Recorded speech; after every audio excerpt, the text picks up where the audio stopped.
কেড়ে নিতে চায়, সেই সমস্ত বিপন্ন মানুষের পাশে দাঁড়িয়ে কোমর বেঁধে তিনি মানুষকে পুনর্বাসন দেওয়ার আন্দোলন নন্দীগ্রাম থেকে করেছিলেন।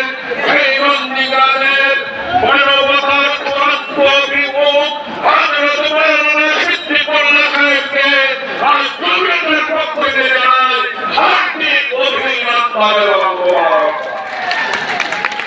দ্বিতীয় পর্যায়ে আমি দেখতে মঞ্চে দেখুন, আজকের এই আন্দোলন শুধু মুসলমানের বিপদ নয়, জমি বড় করে আন্দোলন ভারতবর্ষের ওই জমি হাইনা, জমি মাফিয়া, একটা করে সম্প্রদায়ের ধর্মীয় অধিকার, ধর্মীয় স্থান, লক্ষ লক্ষ লোকের সমাবেশ, এই ভারতের গণতন্ত্রের ভোটের অধিকার পেয়ে সব কেড়ে নিতে যাচ্ছে। ধীরে ধীরে ধীরে ধীরে আমাদেরকে সংখ্যালঘুরা এদেরকে ভারতবর্ষের রোহিঙ্গা বানাতে যাচ্ছে। ওই চক্রান্তকারী ভারতবর্ষের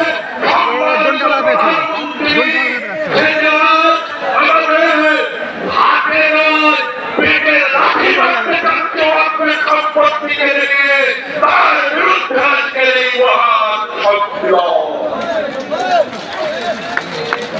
আমি মনে করি এই সম্মেলন জন্মে গোলাম আজম দিয়েছে ঠিকই, কিন্তু এই সম্মেলন ভারতের সংবিধান যারা চান, সিপিএমের মানুষ হন, কংগ্রেসের বন্ধু হন, তৃণমূলের বন্ধু হন, আবার আমি বিনয়ের সাথে বলবো এই জীবনে অনেক বন্ধু চান যে আমাদের ভারতবর্ষ যেন দুর্বার না হয়ে যায়।